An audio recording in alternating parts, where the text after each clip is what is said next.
Not too long ago, the news media would say things like Elon Musk and Tesla are on fire, and they were acknowledging the brand's success. Now, if they say Tesla is on fire, they are reporting the outrage that is sweeping North America.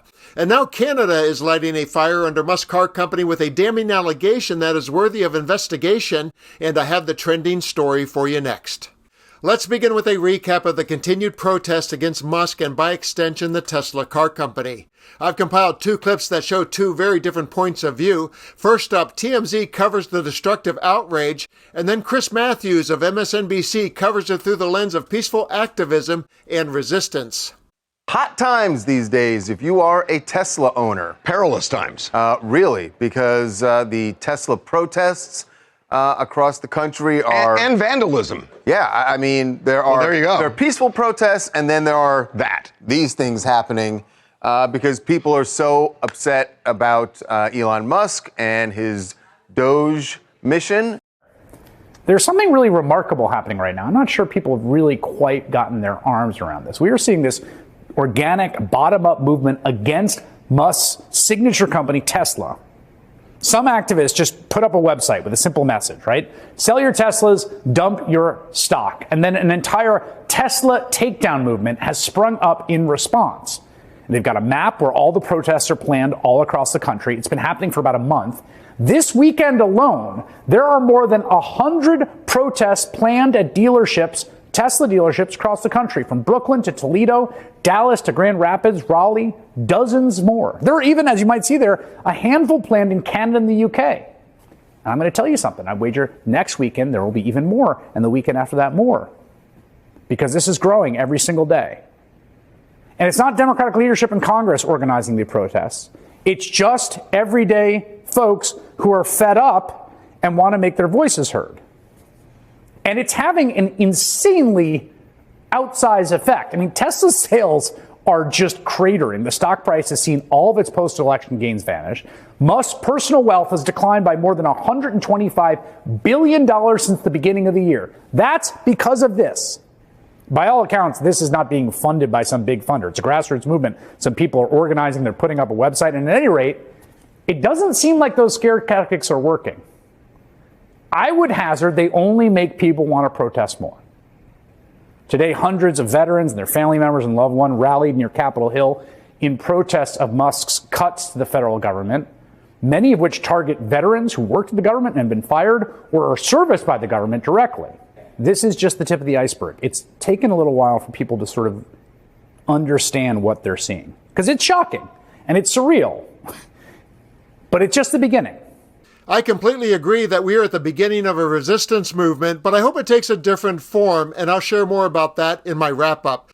But for now, let's dive into the story of the day, a shocking Tesla scandal that is under investigation in Canada, as shared in this report by Crystal Ball of Breaking Points. Now, amidst all this turmoil, there is a brewing possible scandal that has so far gotten little attention, but it could become a little more significant. Could also be a potential indicator of just how desperate the floundering company has become as pressures from a toxic leader, a stale product line, and increased competition mount. Tesla is now being investigated for possible government fraud. Not of our government, but of Canada. An irony, to say the least, at a moment when Elon is posturing like the ultimate warrior against government waste, fraud, and abuse. Lest you think this is some sort of politically motivated witch hunt because of Elon's position in an administration currently waging economic war on Canada, take a listen to the facts from this local Canadian news report. A suspicious spike in Tesla sales has experts in the industry scratching their heads. It started with a deadline in January for Ottawa's rebate program on electric vehicles that allegedly prompted a mad rush to buy EVs. CTV's Adrian Gobriel has been crunching the numbers. And Adrian, do they add up? Sandy, a spike in purchases was to be expected, though the reported sale of 8,600 Teslas equaling $43 million in rebates at 4 Canadian Tesla locations has sparked plenty of questions. In the west end of Toronto, this one Tesla location alone reported selling more than 1,200 vehicles on January 11th, totaling more than $4 million in rebates. So we paid them a visit to try and get some clarity on the staggering number of sales. How are you? Good, how are you? Good, good. My name's Adrian Gobriel. I'm a journalist with CTV News. Okay. There was a large increase in the number of sales processed through the EV rebate program. Just trying to get an understanding of perhaps what maybe some of the reasons were behind that. Did that take place, or is that a backlog of paperwork going through? You can't share any comments?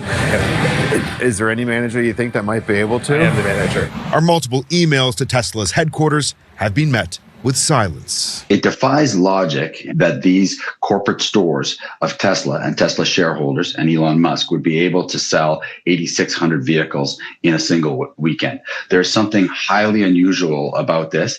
So to recap, Canada has been running an EV rebate program, which has been quite popular and quite successful. The way the program works is that when a customer purchases an EV, the cost of the rebate is originally fronted by the dealership. Then the dealer receives reimbursement from the government. Now, in early January, the government announced the fund was running low on money and might be suspended sometime in the next few weeks. And that is when 4 Tesla dealerships pulled off the biggest miracle since fish and loaves, somehow selling 8,600 cars in just 3 days. One dealership claims to have sold 4,000 Teslas over this period. Now, that is quite a jump from the few dozen or so cars that they had previously been moving per day. I really got to see those morning sales meetings, I guess. I mean, are they hypnotizing the customers? Are they handing out tariff exemptions? Did they switch the complimentary coffee for pre-workout and crack? According to Car Scoops and basic math, this level of sales would have required each of these 4 Tesla stores to sell 30 cars per hour, 24 hours per day, for 3 straight days. Now, if you scale the time back to the actual hours when the dealerships were even open, you would have more than 1 car sold every minute at each of these dealers across that 3-day period. Insane.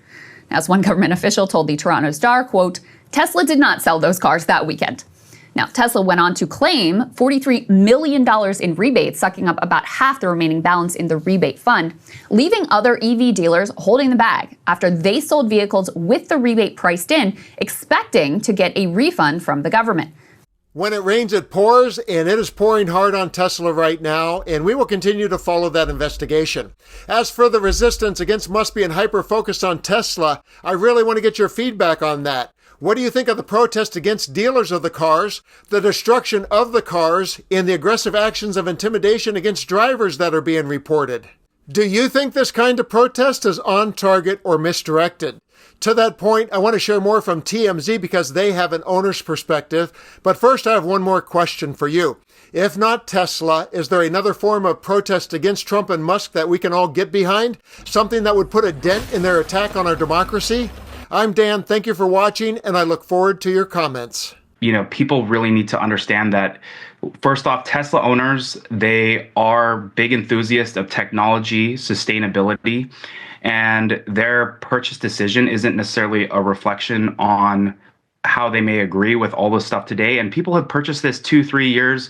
And I think even the senator you showed, his actually is really, I think it's like a 2015, 2014 model. So he bought that a long time ago, where now the Model Y is the best-selling car in the world. Right, but it's now a statement, for better or worse. We're out of time, but real quickly, you interact with thousands and thousands of Tesla owners. Are some of them talking about, I love the car, but I got to get rid of it because it's too incendiary? Yeah, I think you're seeing it a little bit, but overall, the community is actually coming together and even stronger. We're going to be doing donut drop-offs to a lot of the various locations in the Bay Area because, again, the Tesla employees are not Elon Musk. And so they're hardworking Americans trying to put food on their table. And so they being attacked is never okay. Violence is never okay. Peacefully protest, but don't attack people.